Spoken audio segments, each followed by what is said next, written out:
Salut à tous, j'espère que vous allez bien. On se retrouve aujourd'hui pour une nouvelle vidéo. Et oui, ça y est, c'est la clôture du mois de septembre. Je suis très contente de clôturer ce mois, voir un petit peu ce qui s'est passé, voir un petit peu où on en est au niveau des économies.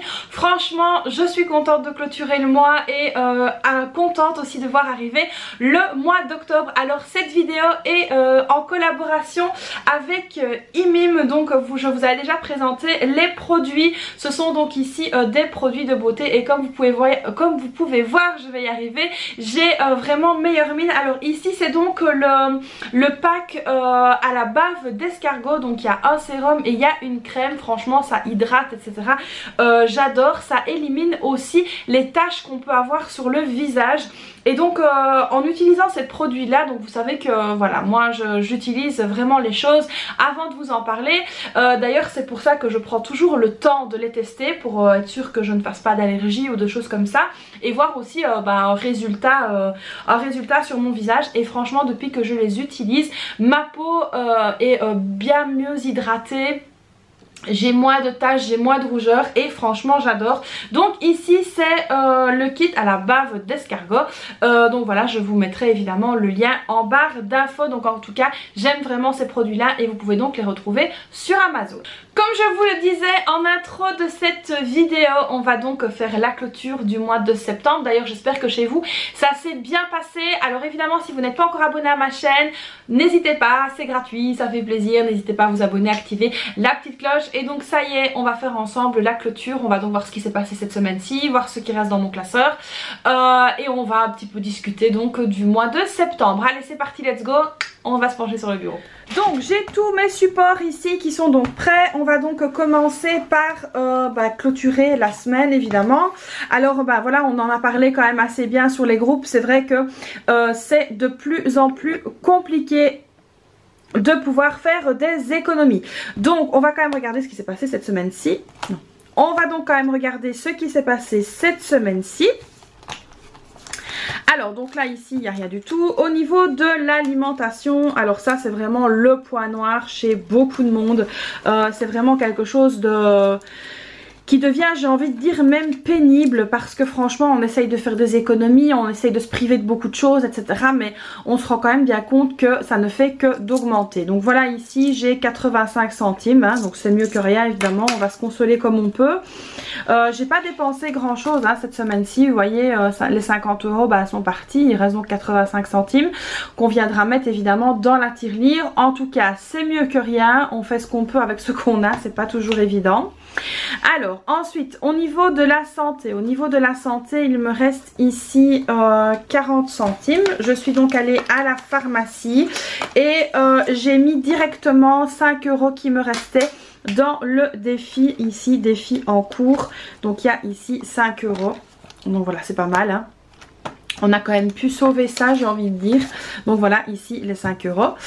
Alors ensuite ici au niveau du divers, j'ai fait des petits achats divers. Alors c'est pas bien, ne faites pas comme moi, il faut noter quand vous dépensez, mais c'est vrai qu'ici je l'ai pas fait parce que voilà, j'ai fait 2-3 petits achats, je suis allée chez Action, enfin voilà, j'ai acheté des bêtes petites choses et pas de déco hein, mais quand je dis des bêtes petites choses, c'est un produit par-ci, un produit par-là, un coloriage pour mes filles, enfin bon voilà, et donc du coup les 20 euros sont partis.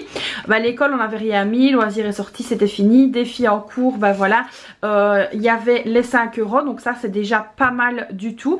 Alors concernant le carburant, j'ai donc, je vous avais montré dépenser 260 euros et 55 centimes. Ce que j'avais oublié et qui est quand même plus ou moins important, c'est qu'on a dû mettre 2 fois 50 euros pour faire des trajets assez longs, plus aller à Mozacoa que j'avais oublié. Donc c'est pour ça que ça a augmenté comme ça. Parce que c'est vrai qu'en faisant le calcul, voilà, je dis à mon mari, je dis mais attends, ça a quand même vachement augmenté et tout. Et puis il me dit oui mais t'as oublié qu'on a dû faire ces 2 trajets là. Et c'est vrai que c'est des 2 trajets importants. Donc voilà, sinon si on enlève ces 2 fois 50 euros, on est quand même dans un budget, je vais dire, habituel.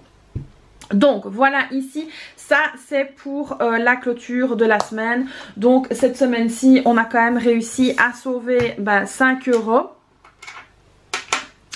6 euros 25. Donc franchement, allez, on va dire qu'on est quand même content parce que c'est vrai que les temps sont tellement durs en ce moment que ça devient quand même vachement compliqué de faire quoi que ce soit comme économie, aussi petite soit-elle. Donc on va venir mettre la monnaie dans la tirelire. Alors ça c'est le moment que je préfère, hein. Vous savez que je kiffe ce moment là. Alors la monnaie ici on était donc rappelez-vous à 55 € et donc on va venir ajouter 7,25 € là. Et donc ici on est bien à, si le focus veut bien se faire, voilà, 56 €, enfin voilà, voilà, moi je le vois, hein. Voilà, 56 € et 25 centimes, donc franchement, c'est pas mal, on avance lentement mais sûrement. Donc ici, au niveau du 5 €, on va venir le mettre dans le défi de 5 €, oui, on en a déjà deux, donc voilà, un troisième, donc voilà, petit à petit, ça augmente, hein, on va pas se précipiter ni se presser, le principal c'est que ça augmente quand même, donc ça c'est fait. Alors, on va donc venir prendre ici le budget mensuel. Donc vous savez qu'il restait les 30 € dans l'enveloppe école. Donc voilà, ici 30 €. C'était tout ce qui restait, hein, donc c'était les 30 € de l'enveloppe école. Alors, on va venir les dispatcher ici. Alors, les 5 €, il y a 2 fois 5 €. Je vais les mettre dans mon défi de 5 €. Ça va le faire augmenter un petit peu, ça va être top. Donc voilà, j'aime bien de voir que ça augmente quand même, hein. Donc ici, voilà, on va venir les mettre dedans. Ça fait augmenter la petite cagnotte. Et alors ici, les 20 €, on va venir les mettre dans le fonds de secours. Voilà, il y a des billets qui dépassent. On va venir les mettre dedans. Alors, dans le fonds de secours, on a déjà 130 €. Donc là, on va ajouter 20 €. Et ça va nous faire 150 € dans le fonds de secours. Alors pour rappel, j'ai donc un objectif de 1000 € de fonds de secours. Alors justement, comme on vient clôturer le mois de septembre, on va donc justement venir voir un petit peu où on en est dans ce fameux classeur. Alors vous avez été très nombreux à me poser des questions justement sur ce classeur là en me disant oui mais Christelle, t'avais dit que c'était donc une anticipation pour l'année 2024 et au final tu vas dedans. Alors c'est vrai, donc comme je l'ai expliqué, ça a été donc un petit peu compliqué, donc je l'utilise maintenant comme classeur d'anticipation et plus comme badge budgeting parce que tout simplement j'ai pas la possibilité de le faire. Et je trouve que voilà, la vie devient tellement chère que ça devient vraiment de plus en plus compliqué de pouvoir mettre entre guillemets des sommes astronomiques de côté. Alors si vous voyez des youtubeuses etc, et ça je voulais vraiment vous mettre en garde là-dessus, des youtubeuses qui mettent de l'argent et de l'argent et de l'argent de côté, ne vous fiez pas toujours à ce que vous voyez, ne vous fiez pas aux apparences.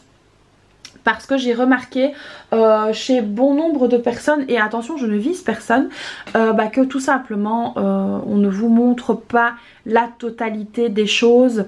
Maintenant évidemment il faut garder un jardin secret entre guillemets, hein, mais c'est vrai que montrer qu'on vous met de l'argent dans les enveloppes etc.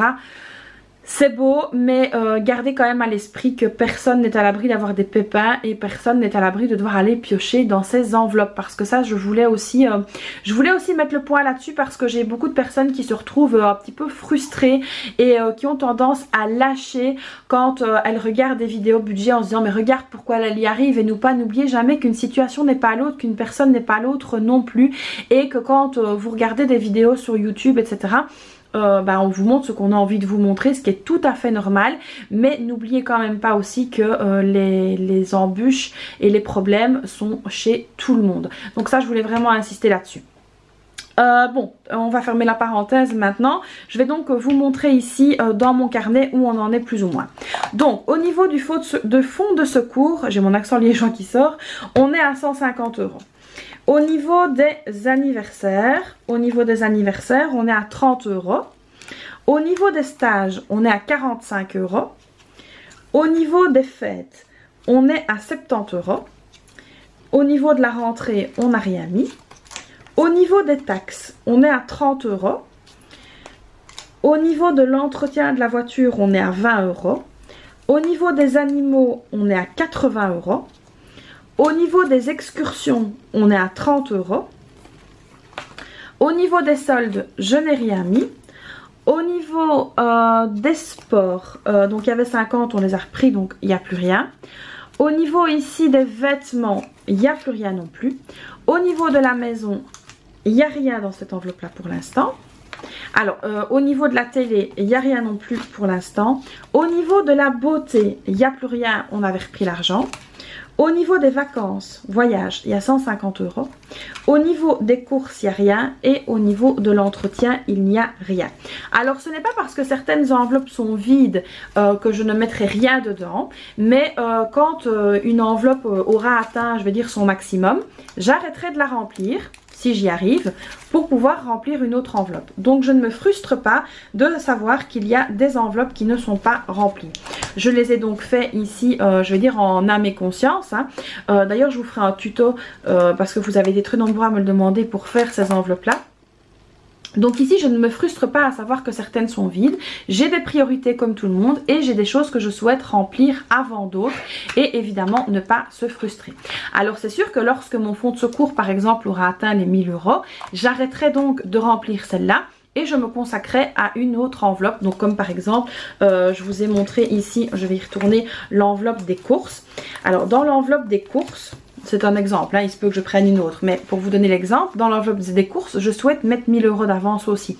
Pourquoi? Parce que tout simplement, si un mois c'est ric-rac et qu'on a du mal, tout simplement, je sais que j'ai une enveloppe de 1000 € pour les courses. Donc voilà, 1000 € que je ne dépense que jamais dans les courses, mais au moins ça me ferait quasiment 2 mois de courses d'avance. Alors pareil ici pour les vacances, peut-être que si j'ai une autre enveloppe qui est remplie et que je souhaite avancer dans mon classeur, peut-être que je viendrai déjà mettre de l'argent pour les vacances. Alors il y a aussi des petites choses comme par exemple des rentrées d'argent qui ne sont pas je vais dire dans les rentrées habituelles, comme par exemple des primes, etc., comme si on retouche aux impôts, enfin voilà, tout simplement je peux venir donc remplir ici l'enveloppe avec ça. Donc peut-être que là pour le moment vous voyez 150 €, mais peut-être que fin d'année je vais venir rajouter 300 ou 400 € directement dans cette enveloppe là, ce qui est très possible. Donc évidemment on aura un boom, on va monter d'un seul coup. Donc ça c'est vraiment quelque chose que je souhaite donc mettre en place. Donc voilà ici un peu pour une petite précision concernant ce classeur-ci et pour éviter aussi les frustrations, parce que je remarque que beaucoup de personnes ont tendance pour l'instant un petit peu à lâcher par découragement et par démotivation. Donc ici nous sommes tous réunis, je vais dire, devant mes vidéos sur le groupe, etc., pour s'entraider et essayer d'aller de l'avant et non pas pour que je vous montre que tout va bien, que tout est beau, que tout est rose chez tout le monde, alors que c'est pas le cas. Et qu'on rencontre tous et toutes des difficultés. Donc voilà ici pour la petite parenthèse, je vais donc vous reprendre face caméra. Donc voilà les amis pour cette clôture du mois de septembre. Alors franchement je suis plutôt contente parce que j'ai quand même réussi à mettre de l'argent de côté tout au long du mois et mon classeur d'anticipation se remplit, voilà, comme ça de semaine en semaine, de mois en mois, il se remplit. Alors je voulais donc, comme je vous ai fait quelques petites parenthèses et que je vous ai expliqué 2-3 petites choses durant la vidéo, je voulais aussi vous dire qu'il n'y a pas de recette miracle, il n'y a pas de recette parfaite. Alors personne n'est parfait et on fait ce qu'on peut. Si par exemple chez vous, vous n'arrivez pas parce que vous avez beaucoup de choses à payer et que vous mettez seulement 50 € de côté tous les mois, c'est déjà ça de côté. Félicitez-vous, c'est très bien. Donc voilà, je voulais vraiment insister là-dessus parce que c'est vrai que je reçois quand même assez bien de messages en me disant oui mais moi j'arrive pas à mettre de l'argent de côté, j'arrive pas à faire ci, j'arrive pas à faire ça. Et puis quand on creuse un petit peu, on apprend que c'est une maman seule avec ses 2 enfants, qui n'a pas de pension alimentaire et donc forcément voilà, on ne peut pas faire de miracle non plus. Donc ici nous on a la chance d'avoir 2 salaires, donc ce qui est quand même pas mal, mais tout le monde n'a pas cette chance là. Il y a des personnes qui travaillent, il y a des personnes qui ne travaillent pas, enfin voilà, il y a quand même plein de facteurs à prendre en compte. Et c'est vrai que chez les budgéteuses entre guillemets, on a tendance à vous montrer un remplissage tout beau, tout rose, je fais ci, je fais ça. Mais ce qu'on oublie trop souvent de préciser, c'est que c'est la situation personnelle de chacun et de chacune qui entre en compte. Et il faut pas que ça amène des frustrations chez les personnes qui nous regardent. Au contraire, il faut que ce soit des moteurs et des sources de motivation. Donc voilà les amis, j'espère que cette nouvelle vidéo vous aura plu. Comme d'habitude, vous n'hésitez pas à la liker, à vous abonner, à activer la petite cloche, à me laisser un petit commentaire si c'est pas déjà fait. Et puis moi je vous fais donc plein de bisous et je vous dis à très vite pour une prochaine vidéo. Bye bye.